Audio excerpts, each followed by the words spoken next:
Dans le petit village de Loumou, vivait une jeune fille de 12 ans nommée Zara. Brillante, pleine de vie et de rêves, elle était la fierté de ses professeurs. Quand on lui demandait ce qu'elle voulait faire plus tard, sa réponse fusait, claire et déterminée, « Je serai entrepreneur ». Elle imaginait déjà comment elle pourrait changer la vie de sa communauté, apporter des solutions, créer de la valeur.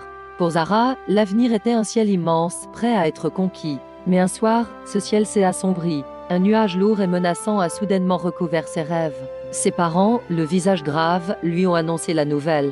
Une nouvelle qui a sonné comme une sentence, un coup de tonnerre dans son cœur d'enfant. Elle devait se marier, épouser son cousin Kamal. À seulement 12 ans, son chemin était déjà tracé, décidé par d'autres. L'école, les livres, ses projets d'entreprise, tout devait s'arrêter. Son monde s'est effondré. Le nom qu'elle a crié était un cri de désespoir, un refus total de cette vie qu'on voulait lui imposer. Elle a vu l'incompréhension et la dureté dans les yeux de ses parents. La peur l'a envahie, une peur glaciale et suffocante. Alors, elle a fait la seule chose qui lui semblait possible. Elle a fui. Sous une pluie battante qui semblait pleurer avec elle, Zara a couru sans savoir où aller. Ses pieds s'enfonçaient dans la boue, ses larmes se mélangeaient aux gouttes froides. Elle a couru jusqu'à ce que ses poumons la brûlent, jusqu'à ce que ses jambes ne la portent plus. Épuisée, terrifiée, elle s'est écroulée au pied d'un immense baobab, cet arbre ancien qui avait vu passer tant de générations, tant d'histoires. Là, dans l'obscurité, trempée et tremblante, elle s'est sentie plus seule que jamais, un petit oiseau tombé du en pleine tempête, ses ailes brisées avant même d'avoir pu apprendre à voler. C'est là que sa tante Amina l'a trouvée. Comme un phare dans sa nuit, Amina a enveloppé sa nièce dans une étreinte chaude et protectrice. Elle n'a pas posé de questions. Elle a compris. Tante Amina était une femme de tête, respectée dans le village pour sa sagesse et sa force de caractère. Elle a écouté le cœur brisé de Zara et a décidé de se battre. Elle a affronté la famille, argumenté, négocié avec les anciens du village. Sa voix s'est élevée contre une tradition qui voulait voler l'avenir d'une enfant. Et contre toute attente, elle a gagné. Le mariage a été annulé. Zara a pu rentrer chez elle, mais quelque chose était cassé. Le lien de confiance et d'amour qui l'unissait à ses parents était brisé. Un silence froid s'est installé dans la maison, un fossé invisible mais profond les séparait désormais. Les années ont passé. Zara est devenue une adolescente. La vie n'a pas été facile. Le souvenir de cette nuit de fuite restait gravé en elle. À l'école, puis dans sa quête pour lancer un projet, elle a fait face à de nombreux obstacles. L'argent manquait cruellement. Ses premières tentatives se sont soldées par des échecs. Les gens du village la regardaient avec méfiance. Certains la critiquaient ouvertement, une fille ne devrait pas avoir de telles ambitions, disait-il. Elle ferait mieux de trouver un mari. Chaque porte à laquelle elle frappait se fermait. Chaque refus était comme une petite pierre ajoutée au mur qui se dressait devant elle. Mais au fond de son cœur, la flamme de son rêve d'enfant ne s'était jamais éteinte. Elle continuait de brûler, fragile mais tenace. Un jour, alors qu'elle cherchait des matériaux pour l'un de ses projets, son chemin a croisé celui de Nourou. Nourou était une femme d'affaires, une véritable entrepreneur locale qui avait réussi à monter sa propre petite entreprise de tissus. Elle a vu en Zara quelque chose de spécial. Pas seulement l'adolescente obstinée que les autres voyaient, mais une détermination farouche, une intelligence vive et une passion qui la dévorait.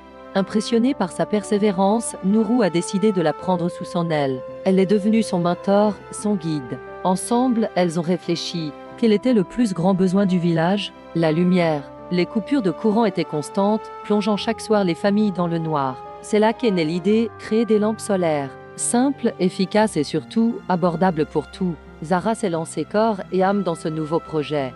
Guidée par Nourou, elle a appris, expérimenté, échoué et recommencé, encore et encore. Elle a utilisé des matériaux locaux, de l'argile pour le corps des lampes, des petits panneaux solaires récupérés. Après des semaines de travail acharné, elle a enfin tenu entre ses mains son premier prototype fonctionnel. C'était plus qu'une simple lampe. C'était le fruit de sa résilience, le symbole de son rêve qui prenait enfin forme. Le moment de vérité approchait. Serait-ce suffisant pour convaincre son village, pour éclairer son propre avenir? Un soir, comme tant d'autres, l'électricité a été coupée. Le village a été plongé dans l'obscurité et le silence. Mais cette fois, quelque chose de différent s'est produit. Une à une, de petites lumières se sont allumées sur la place du village. C'était Zara. Elle avait distribué ses premières lampes à quelques familles. La scène était magique. Dames d'enfants qui d'habitude devaient arrêter leurs devoirs se sont rassemblées autour de la douce lueur, leurs visages illuminés par la joie de pouvoir continuer à lire. Dames mères de famille ont pu finir de préparer le repas en toute sécurité. Dames conversations ont repris vie dans les maisons. Une vague d'émerveillement a parcouru le village. La lumière de Zara n'éclairait pas seulement les pages d'un livre, elle ravivait l'espoir.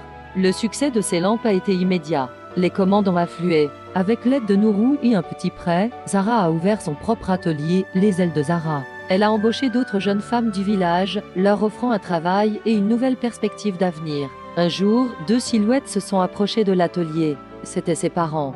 Dans leurs yeux, il n'y avait plus de dureté, mais de l'émotion, des regrets et une immense fierté. Ils ont vu la femme forte et indépendante que leur fille était devenue. Ils ont vu comment elle avait transformé non seulement sa propre vie, mais celle de toute la communauté. Les mots étaient difficiles à trouver, mais les larmes qui coulaient sur leurs joues disaient tout. Zara, le cœur apaisé, les a pris dans ses bras. Elle leur a pardonné. Quelque temps plus tard, Zara est retournée sous le grand baobab. L'arbre qui avait été le témoin de son plus grand désespoir était maintenant le témoin de son triomphe. Elle n'était plus la petite fille terrifiée qui s'était effondrée sous la pluie. Elle était une jeune femme accomplie, une entrepreneur qui avait donné des ailes à ses rêves. Délicatement, elle a posé au pied de l'arbre l'une de ses créations, une petite lampe solaire en argile. Sa lumière douce s'est mise à briller dans la nuit tombante. Zara n'a pas seulement éclairé son chemin, elle a éclairé celui de tout un village. Merci d'avoir regardé cette histoire jusqu'au bout. Si elle vous a touché, n'hésitez pas à laisser un pouce bleu et à vous abonner pour ne pas manquer nos prochaines vidéos inspirantes. À très bientôt.